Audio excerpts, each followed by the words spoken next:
ያልወደቅነው እንቅፋት ጠፍቶ ሳይሆን እንቅፋታችንን የሚያነሳልን መድኃኔዓለም ሁሌም በመንገዳችን ስለሚቀድም ነው። እግዚአብሔር ይመስገን። ሰላም ሰላም ናይ ገነቱ ቤተሰብ ሃመይ ፀንሐኻትኩም ሰላምካትኩም ኣብ ድናኹም ብዙሕ ትርፍ ይበለለይ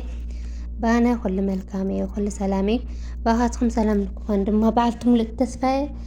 እምበር ጠፈ ማለት እዩ ፍልይ በለ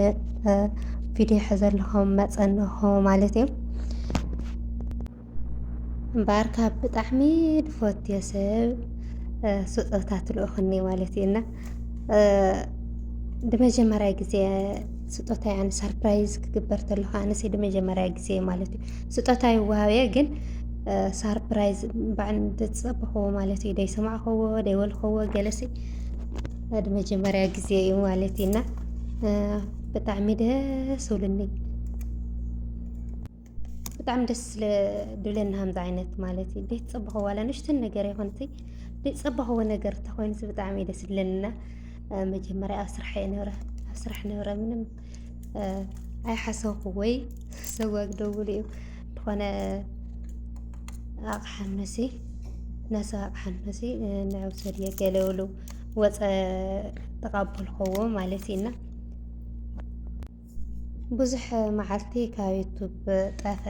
ግን ናይ ዩቱብ መጥፈይ ሞባይል ኣይኮነ ግን እስኪ ካብ ዩቱብ ጠፈኽና ኸዋ ሞባይል ዶ ተበላሸት ክትኮን ገለ ይብሉ ሓስቡ ስጦታ ትልእኹኒ ማለት እዩ እግዚአብሔር ኣምላክ ያኽብረለይ ብድወፀ ይተካእ እና ብጣዕሚ እየ ዳመስግን በእውነት ካብ መጠን ድላዕሊ ደስ ብሉኒ ማለት እዩ ናብ ሞባይል ኣይኮነ በእውነት ዋላ ንእሽተን ነገር ተኾነትሲ ንእሽተን ነገር ዋላ ተኾነትሲ ድኾነ ሰርፕራይዝ በቃ ደይትፀብኽዎ ነገር ተኾይኑስ ብጣዕሚ ደስ ዝብለኒና ናትሳኽዐሉ ደስ ብሉኒ ማለት እዩ ሓውና ወይ ሓፍትና ሱማ ወይ ስሙ ክጥቀስ ደይትደለየ ወይ ደይደለየት ማለት እዩ ብጣዕሚ ይቐንየለይ ብጣዕሚ እየ ዳመስግን ኣነ ለለ ድኾነ ከምዚ ብድመፀስ እንታይ ብላዕሊ ይርአዮ ሳይ ሞባይል ገለ በፍጹም ተኣምር ኣነ ኣይገመትኽዎ እያ እዚ ድመፀኒ ሞባይል ጥራሕ ኣይኮነን ወይ ድሓርለ ግን እዚ ኣይገመትኽዎ እዩ በቃ ስእሊ ኣድኖ ወይ ሓደ ነገር እንታይ እዩ በቃ ደስ ዝብል ዝነበራ ና እንጀራ ናዞም ኣብ ዓዲ ዓረብ ትፈልጡ ኣለኹም ኩሉ ግዜ እንጀራ ሽሮ በርበረ ገለ ኣይናግኒ ናቱታት በቃ ኣይቐረፅኽዎ ወይ ዳ ብሙሉእ እና ኣይቐረፅኽዎ ወይ ማለት እዩ ተቓዳድሚ ዳ ምብላዕት እና እግዚአብሔር ኣምላክ ያኽብረለይ ምስ ኩሉ ኩላይ ምስ ከበራ ምስ ግላሳ ምስ ኩሉ ኩላይ እያ ማለት እዩ ምስ ቻርጀሩ ምስ ኩሉ እግዚአብሔር ኣምላክ ያኽብረለይ ኣብዝና ድማ ወርቂ እውነት ብጣዕሚ ደስ ዝብሉኒ ወርቂ ዳንስ ወርቂ እዩ ደርጋ ወርቂ እዩ ብጣዕሚ ደስ ዝብሉኒ ማለት እዩ ብሩር እዩ ግን ለለመጫወታ ደስ ደልኒ ማለት እዩ መጫወታ ሲ መስቀል እያ መስቀል ኣብ ድፈቲ ውሽጠይ ስለ ድፈልጥ ማለት ነው መስቀል ያ መጫወታ እና ብጣዕሚ ደስ ዝብሉኒ በእውነት ኣይትፀብኹ ወይ እግዚአብሔር ኣምላክ ያኽብረለይ ብዙሕ ስጦታታት ይወሃብየ ግን ኩሉ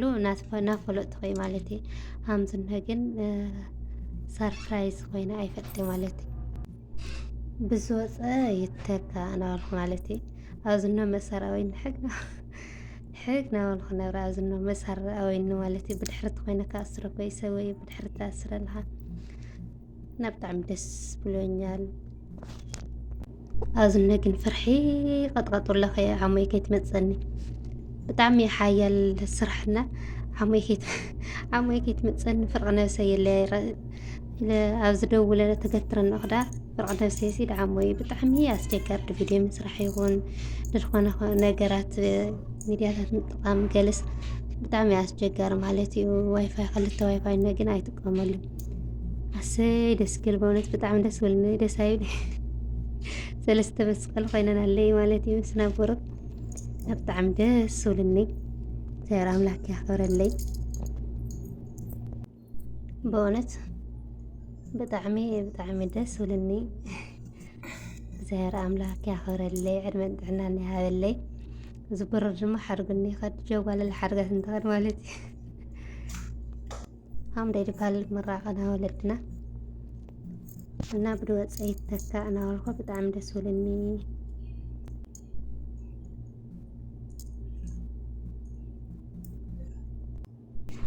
ናብ መጀመርያ ሞባይለይ እዛ ዝና ትመስል ማለት እዩ እዛ ቀርፅ ለኹላ እዛ ትመስል ዝረዝረ ነማዝ ሕዛያ ማለት እዩ 4 ዓመታ ድትኾን 4 ዓመታ ናብ ብባሕረኛ ሕዛያና ክሳብ ከዚ ዳፅናሕ ክርኒቐኒ የለይ እዛ ሓዳሽ ድማ ኣብ ዲሕተየ ነኹ ገና ድምርኣይ ኣይጠቐት ተረኛ ኣይበፅሐ እዛ ትመስል ማለት እዩ እና ቀለል በለት እያ ብጣዕሚ ፎትየያ ሞባይል እውን ማለት እዩ ምሳነ ተኸዳት ሓንቲ ከደለት እያ ነብራታ ድቐርፅ ለኽላ ነቲ ሓንቲ ሞባይል ብጣዕሚ እዛ ሓዳሽ ብጣዕሚ ፎትየያ ደስ ዝብለኒ ዝዝናው ግን በቃ መሳ ስራሕ ስራሕ ኮየ ነብረ ሓሞይ ከይትመፀኒ ወክወክ ያሆ ቀርፀዮ ማለት እዩ